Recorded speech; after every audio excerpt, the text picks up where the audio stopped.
welcome you all. So my dear students, in my last video I had explained about French Revolution, and today I am going to start our next topic, that is Napoleon. So start with Napoleon.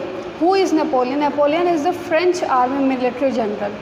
As we know, French revolution में ये scene हुआ था कि lastly क्या हुआ कि French की जो आर्मी बनी थी उसके मिलिट्री जनरल किसको सेलेक्ट किया गया? नेपोलियन को। और नेपोलियन धीरे धीरे इतने ज़्यादा फेमस हो गए, लोगों को वो इतने पसंद आने लगे, जबकि धीरे वहाँ पे उन्होंने बहुत सारे ऐसे रूल्स रेगुलेशंस बनाए कि लोग उनको चाहते थे कि ये हमारी कंट्री को क्या करें? रूल करें। ठीक है, रूलिंग पावर उनके हाथ में हो। करते करते उन्होंने क्या किया, धीरे धीरे सारी चीज़ें स्प्रेड की, बहुत चीज़ें सुधारा, सब कुछ किया, और वो अब इतने पावरफुल बन गए। उन्होंने अपने आप को क्या किया? डिक्टेटर बनाया फ्रांस का। ठीक है, डिक्टेटर फ्रांस का बनाया। और उस टाइम में कह लो कि अब वो डेमोक्रेसी धीरे धीरे ख़त्म कर रहे थे। अब आप सोचो, कोई इंसान हमारे लोकतंत्र को, हमारी डेमोक्रेसी को ख़त्म कर रहा है, उसके बाद भी लोग उसके फेवर में क्यों हैं? तो लोगों को कहीं ना कहीं क्या चाहिए था? उनके लिए लिबरलिटी चाहिए था, उनके फेवर में बात करने वाला कोई चाहिए था। और नेपोलियन बिल्कुल ऐसे ही थे। वो डिक्टेटर ज़रूर बने, लेकिन वहाँ पे क्या बात हुई कि जो भी उनका डिसीज़न जो वो ले रहे थे वो किसके रिगार्डिंग था? वो सारे लोगों के हित में ही था। और ये चीज़ लोगों को बहुत ही ज़्यादा इम्प्रेस करने लगी। ठीक है, तो कह लो कि एक ऐसा बंदा जो डेमोक्रेसी ख़त्म कर रहा है, उसके बाद से भी लोग उसको इतना पसंद कर रहे हैं, तो कुछ ना कुछ तो ऐसे रूल्स वो लेके आए होंगे। तो हम वही पढ़ेंगे कि कौन से रूल्स रेगुलेशंस वो बनाए, क्या चीज़ उन्होंने बनाई, क्या चीज़ उन्होंने हटाई, ये सारी चीज़ें हम इस टॉपिक में पढ़ेंगे। ओके, तो देखो स्टार्ट करते हैं कि 1769 to 1821 का ये टाइम पीरियड होगा। अभी मैंने बताया कि ये मिलिट्री जनरल थे, उसके बाद से डिक्टेटर बने, कहाँ के? फ्रांस के बने। 1799 to 1815 रूलर ये रहे, कहाँ के? फ्रांस के। Became the first consul by assuming absolute power. Napoleon code 1804 और सिविल कोड। देखो आपके एग्जाम में पूछा जाएगा कि सिविल कोड क्या होता है, एक्सप्लेन सिविल कोड। ठीक है, या फिर what is Napoleon code, explain 1804, what is 1804, explain. तो ये सारी चीज़ें जो पूछी जाएंगी उसका एक ही आंसर आप क्या लिखोगे? नेपोलियन के बारे में। मतलब कि उन्होंने जो रूल्स बनाए हैं, जो रूल्स रेगुलेशंस बनाए हैं, उसके अकॉर्डिंग, मतलब कि उसी को हमको क्या करना है? इसमें एक्सप्लेन करना है कि क्या क्या वो रूल लेके आए, क्या हटाएं, क्या लागू किया गया। ठीक है, तो स्टार्ट करते हैं यहाँ से। सबसे पहले इक्वालिटी बिफोर लॉ। ठीक है, इक्वालिटी बिफोर लॉ में देखो उन्होंने किया क्या। इस टाइम में क्या हुआ कि धीरे धीरे अब तो उनका एम्पायर बहुत लार्ज हो गया था। समझ लो कि जब वो डिक्टेटर बन गए, धीरे धीरे अलग अलग जगहों पे क्या करना शुरू कर दिया, वहाँ पे उन्होंने कह लो कि वॉर किया, लोग मतलब अलग अलग कंट्रीज़ पे हमला करना शुरू किया, उसको अपने कब्ज़े में ले, जैसे कि स्विट्ज़रलैंड, बेल्जियम हो गया, ये दोनों चीज़ें। मतलब कि ऐसे ही बहुत सारे, मतलब अपने एम्पायर को क्या किया, बहुत ज़्यादा अपने एम्पायर को बड़ा कर लिया, लार्ज कर लिया।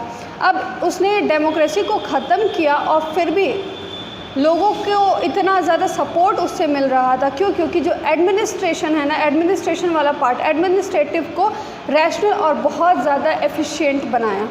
ठीक है, रैशनल और एफिशिएंट से आप देखो जैसा वर्ड है कि एफिशिएंट मतलब कि लोगों के लिए, उनके हित में, उनको जो चीज़ चाहिए सफिशिएंट, जो सही है, जो बहुत ही इफ़ेक्टिव है, वो सारी चीज़ें लेके आया। थोड़ा सा रैशनल बना कि सबके लिए थोड़ी सी लिबरलिटी लाई, कि आप इक्वलिटी बिफोर लॉ जो है सेटअप किया उन्होंने।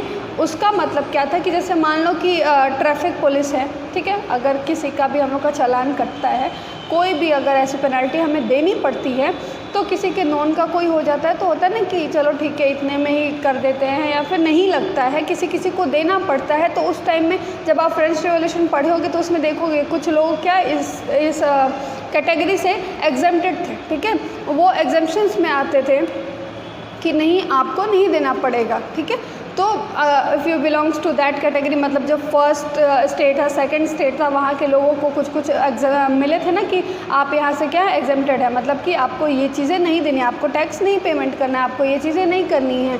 तो ये जो है वो हटाया गया और सबके लिए इक्वल लॉ लगा। ठीक है, आप बड़े हो छोटे हो किसी भी स्टेट के हो, मतलब कि 3 जो कैटेगरी थी वो आप किसी भी कैटेगरी में हो, आपको ये चीज़ें देनी पड़ेगी, मतलब एक कानून सबके लिए। Abolishment of all privileges based on birth right. Birth right के साथ, मतलब कि होता है ना कि अगर आप इन दोनों दो स्टेट में पैदा हुए हो अगर, तो उसमें बर्थ के साथ ही आपको कुछ प्रिविलेजेस मिल जाती हैं, ठीक है। प्रिविलेजेस इन द सेंस कि आपको मतलब कि कुछ चीज़ें ऐसी होती हैं जो आपको सफ़र नहीं करना, you don't have to suffer because you belongs from that category. तो आप उस कैटेगरी के हो तो आपको नहीं करना पड़ेगा, क्यों? क्योंकि आपका ये बर्थ राइट है। ये चीज़ को हटाया गया। जब बात करी मैंने कि इक्वलिटी बिफोर लॉ की, तो वो सेम इसी को बोलता है, लेकिन ये अलग पॉइंट में आप इसको लिख सकते हो कि जो बर्थ राइट के साथ जो प्रिविलेजेस मिलती थी उसको फ्रांस में हटाया गया। किसने? नेपोलियन ने हटाया। Right to property for French citizens, जो ऐसा था कि मतलब वो लोग अपनी ज़मीन पे काम नहीं कर सकते थे, उनका खुद का ज़मीन नहीं था, दूसरों के मतलब जो बहुत बड़े बड़े लोग थे उनके वहाँ जाके उनको कुछ एक हिस्सा दे दिया जाता था, वहाँ पे वो अपने जो भी एग्रीकल्चर सेक्टर है उसको या फिर इंडस्ट्री सेक्टर सेटअप करके ग्रोथ करते थे। तो वो चीज़ें अब हटा दी गई कि नहीं, आपका खुद का ज़मीन हो सकता है, ठीक है, प्रॉपर्टी आपकी हो सकती है। Simplification of administrative division, administration का जो पार्ट है ना उसको बहुत ही सिंपल किया गया, थोड़ा सा रैशनल तरीके से सोचा गया कि इतने सारे रिस्ट्रिक्शंस हमें नहीं लगाने हैं। अब देखो कहीं ना कहीं उनका मोटिव ये था कि इतने सारे रिस्ट्रिक्शंस लगेंगे तो हमारा ट्रेड जो है वो आगे नहीं बढ़ पाएगा, ट्रेड आगे बढ़ नहीं पाएगा तो वही है हमारे कंट्री का ग्रोथ जो है वो रुक जाएगा। तो कंट्री के ग्रोथ के लिए, ट्रेड को एक्सपेंड करने के लिए और लोगों को ज़्यादा से ज़्यादा काम करने के लिए, काम देने के लिए, तो ये सारी चीज़ें जो वो रूल बना रहे थे ये लोगों को बहुत ही ज़्यादा पसंद आ रहा था, क्योंकि उनके फेवर में था। अभी हमने वो फ्रेंच रेवोल्यूशन में पढ़ा था तो लोगों के पास जॉब्स नहीं थी, ये सब सारी चीज़ें हो गई थी कि एक कैटेगरी डिसाइड हो गई थी कि लोअर कैटेगरी, अपर कैटेगरी या फिर स्टेट में जो डिवीज़न था उन सब चीज़ों को ये ख़त्म किया। तो उससे बहुत ही ज़्यादा लोगों को रिलैक्स फील हुआ, उन लोगों को फ्रीडम मिली। डेमोक्रेसी हटने के बाद से भी लोग अपने आप को आज़ाद फील करते थे, ठीक है। उसके बाद से क्या हुआ? There was improvement in transport and communication system, improvement हुई कम्युनिकेशन में, ट्रांसपोर्ट सिस्टम में। बताया कि जब ट्रेड बैरियर्स हटाए जाएंगे, टैक्सेस जो एक्सेस लगाए जाते थे, ठीक है, मतलब कि आप इस कैटेगरी के हो तो आपको इतना पेमेंट करना ही करना है, तो वो सारी जो मतलब बिना मतलब वाली जो फालतू टैक्सेस थे उन सबको हटाया गया, तो लोग को ट्रेड करना ईजी हो गया। जब ट्रांसपोर्टेशन सिस्टम बढ़ेगा, तो मैंने पहले भी बता रखा है कि जब मोबिलिटी बढ़ती है ना, कि लोग एक जगह से दूसरी जगह जाना इजी हो जाता है, तो एक जगह से सामान लेके दूसरी जगह पे उसको प्रोड्यूस करना भी इजी हो जाता है और ज़्यादा क्वांटिटी में होता है। कभी कभी होता है कि कुछ एरिया में वो सर्टेन चीज़ें नहीं मिलती हैं, तो वो एक जगह से दूसरी जगह आप ट्रांसफ़र करोगे, वहाँ से कुछ चीप मतलब कि कह लो कि सस्ते दामों पे एक जगह से उठा के दूसरी जगह उसको अलग अलग हमारे रॉ मटेरियल्स को इकट्ठा करके उसको हम प्रोड्यूस करेंगे, तो इससे हमारा ट्रेड बढ़ेगा। तो ये चीज़ें हुई। एबॉलिशमेंट ऑफ फ्यूडल सिस्टम एंड सर्वडम। देखो फ्यूडल सिस्टम क्या था कि मतलब मान लो कि मैं पूरे इंडिया की मतलब मान लो रानी हूँ, ठीक है, अलग अलग जैसे कि एमपी में हो गया, यूपी में हो गया, अलग हर जगह अपना पावर सेटअप कर रखी हूँ, मतलब अपने एक कंट्रोल करने के लिए। तो वो जो कंट्रोलिंग पावर था ना, कि अगर आप मतलब मोनार्की सिस्टम हो गया या फिर कोई भी गवर्नमेंट भी थी, तो अलग अलग जगह पे जो अपना सेटअप कर रखी थी, तो उस चीज़ को भी हटाया गया। सर्वडम मतलब क्या, कि जो भी पीजेंट्स थे ना उनको फ्री किया गया। उनको सर्वडम मतलब कि उनको एज अ लेबर रखना, कि अगर आप पीजेंट हो, जो लोअर कैटेगरी के लोग होते हैं, ठीक है, तो आप हमारे अंडर ही काम करोगे, हम जो बोलेंगे आप वो करोगे। मतलब उनके पास फ्रीडम नहीं था कि वो क्या करना चाहते थे, उनको सामने वाला बताता था कि आपको ये करना है, तो ये चीज़ें भी हटाई गई, ठीक है, ये चीज़ें हटाई गई। तो पीजेंट्स को क्या मतलब कह लो कि फ्री किया गया उस टाइम में। Remove restrictions on guilds in towns. देखो गिल्ड्स मतलब क्या, कि अलग अलग शहरों में जो ग्रुप्स बनते थे ना, कलेक्टिवली ग्रुप्स जो बनते थे, देखो तब जब ग्रुप बन जाता है तो बार्गेनिंग सिस्टम जो मतलब बार्गेन करने की कैपेसिटी जो होती है वो बहुत ज़्यादा होती है। मतलब 4 लोग एक ग्रुप में इकट्ठे खड़े हो जाए तो वो अननेसेसरी कोई भी चीज़ें कर सकते थे। तो जो ग्रुप्स बनते थे वो ग्रुप्स बनना बंद हो गया, वो रिस्ट्रिक्शन लग गया कि कोई भी ग्रुप नहीं करेगा। मतलब कि अपने इकोनॉमी को थोड़ा सा फ्लरिश करने के लिए ये सारी चीज़ें करी गई, थोड़ा सा ट्रेड को इम्प्रूव करने के लिए। ये ग्रुप्स जब हटे, जो फ्यूडल सिस्टम हटा, ट्रांसपोर्टेशन बढ़ा, जो कम्युनिकेशन बढ़ा, इसकी वजह से ट्रेड बहुत ही ज़्यादा बढ़ने लगा। अपने ही देश में नहीं, अलग भी कंट्रीज़ में ये होने लगा। और ऑब्वियस है कि अगर एक कंट्री ग्रोथ करती है तो दूसरे कंट्री को इस चीज़ की भनक तो पड़ती ही पड़ती है, ठीक है। लोगों को पता चला तो लोग मतलब कह लो कि दे विश कि वो आए, हम मतलब हमारे कंट्री पे अटैक करें ताकि हमारी कंट्री उनके अंडर हो जाए। मतलब हमारी कंट्री को कौन रूल करे, वो रूल करे कि हमारा राजा ऐसा नहीं है, या फिर हमारी जो सरकार है वो सही से काम नहीं कर रही है जैसा उनके देश में हो रहा है, उनके देश में ये बेनिफिट है, ये बेनिफिट है। लोगों को ये सारी चीज़ें अभी जितनी मैंने एक्सप्लेन करी ना, वो सारी चीज़ें बहुत ज़्यादा पसंद आई, ठीक है। अब उस पसंद आने के कारण वो लोग यही चाहते थे कि वो आए हमारे वहाँ और रूल करें। कहीं ना कहीं देखो दूसरे देशों के लोगों के मन में ये चीज़ें आ गई थी, तो सबसे बड़ा वही है, जनता ही सबसे बड़ी होती है। धीरे धीरे क्या किया नेपोलियन, मतलब कि कह लो कि उनके थॉट्स लोगों को पसंद आने लगे, तो वो भी थोड़ा थोड़ा ग्रोथ करने लगे, अलग अलग कंट्रीज़ में गए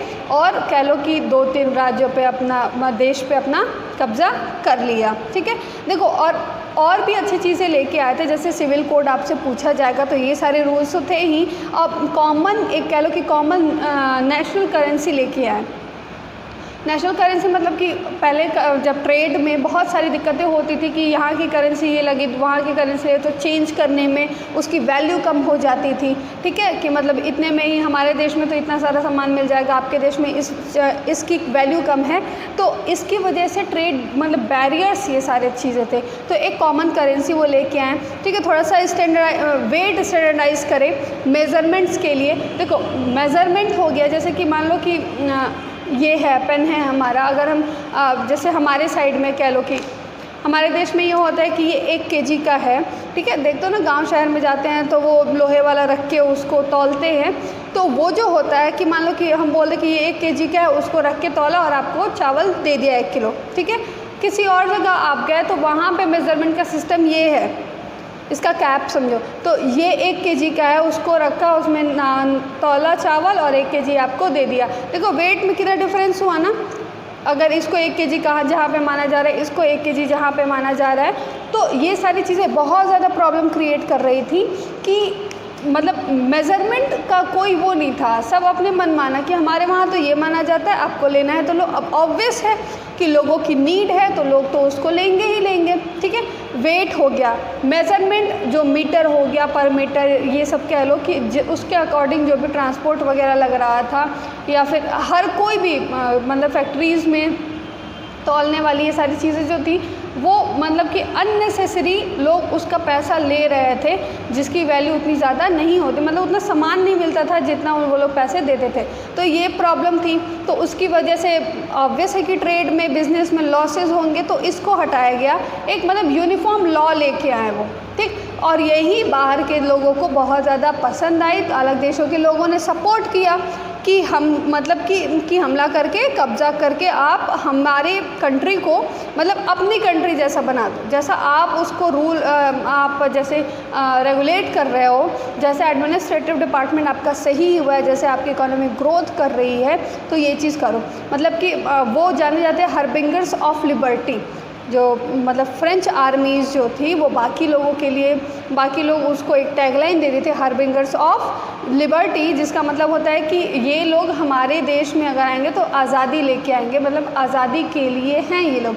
नेपोलियन जो हैं अगर आएंगे तो हमारे लिए क्या लेके आएंगे, फ्रीडम लेके आएंगे, आज़ादी लेके आएंगे। लेकिन कुछ समय बाद जब ये चीज़ें हुई, वो अब मान लो कि जैसे मैं हूँ इंडिया में, तो अब उसके बाद से बाकी लोगों को बहुत ज़्यादा पसंद आए, मैं ये सब कुछ हुआ तो पाकिस्तान भी ले लिया, चाइना ले लिया, अफ़गानिस्तान ले लिया, ये सारी चीज़ें अगर जब मैंने ले ली ना, तो उसके बाद से मुझे लगा कि हाँ अब क्या, अब देखो चाहे मैं हूँ तो इंडियन ही ना, इंडिया की अगर हूँ मतलब डेमोक्रेट, मान लो कि मैं डिक्टेटर हूँ, और अगर मैं कंट्रोल कर रही हूँ, बाहर के लोगों को मैं पसंद आई, वो लोग भी अपना देश को चलाना चाहते हैं मेरे अकॉर्डिंग, तो अगर मैं उन लोग के भी देश को कंट्रोल कर रही हूँ, अब देखो पाकिस्तान भी आ गया, इसमें चाइना भी आ गया, और मैं इंडिया की, ठीक। तो अगर मैं करूँगी उन दोनों को भी रेगुलेट करूँगी ना, चाइना और पाकिस्तान को, तो कहीं ना कहीं ये बात समझना, कहीं ना कहीं जो मेरा नेशनलिज्म वाला है ना, जो इंडियन वाला फीलिंग है, जो इंडियन वाली जो थॉट्स हैं, और अपने लिए जो है ना, मैं इंडिया के लिए पहले ज़्यादा सोचूंगी। अगर कोई चीज़ मुझे चाइना में अच्छी लगी, बहुत ज़्यादा अच्छी लगी, वहाँ पे देख रही हूँ कि यहाँ पे इकोनॉमिक ग्रोथ बहुत अच्छा है, ये है, तो उसको मैं इंडिया में लेके आना चाहूँगी। पाकिस्तान वाले तो ज़्यादा से ज़्यादा फ़ायदा किसका कराना चाहूँगी? मैं अपने देश का। मैं कंट्रोल कर रही हूँ सब कुछ, ऐसा नहीं है कि मतलब अनबायस हो के वो सामने वाला करेगा, लेकिन मतलब कि एक ये आ गया लोगों के अंदर धीरे धीरे, जब उसने कंट्रोल करना शुरू किया, सब कुछ किया, तो लोगों ने बोला कि हमसे हमारा मतलब फ्रीडम छीन लिया गया। जो एक मतलब कोई भी डिसीज़न था वो फ्रांस के फेवर में आने लगा कि हमारे पॉलिटिकल राइट्स हमसे छीन लिए गए। चलो एडमिनिस्ट्रेटिव डिपार्टमेंट चल रहा है, बढ़िया, दैट्स गुड, बट हमसे हमारा पॉलिटिकल राइट छीन लिया गया है। मतलब क्या कि वो ऐसे ऐसे कह लो कि रूल्स नेपोलियन ने बनाना स्टार्ट कर दिया कि लोगों को उससे थोड़ी बहुत दिक्कत होने लगी। अब पैसा चाहिए, तो पैसा चाहिए तो सीधी सीधी बात है क्या कि हम क्या बढ़ा दें, टैक्स बढ़ा दें। टैक्सेस बढ़ने की वजह से लोगों को दिक्कत हुई, ठीक है। उसके बाद सेंसरशिप मतलब होता है ना कि आप सुने हुए सेंसर बोर्ड, कि कोई चीज़ क्या अच्छी है क्या बुरी है उसको वो पास करते हैं, पब्लिक के लिए अच्छा है, भड़काऊ नहीं है, ये सारी चीज़ें हैं, तो आप उसको पब्लिश कर सकते हो। तो जो पब्लिश है मतलब स्पीच पे, न्यूज़पेपर्स पे, इन सब चीज़ों पे सेंसरशिप का कंट्रोल होने लगा कि आपको पहले परमिशन इस चीज़ के लिए लेनी पड़ेगी। कंस्क्रिप्शन इनटू फ्रेंच आर्मीज़, मतलब force conscription into French armies.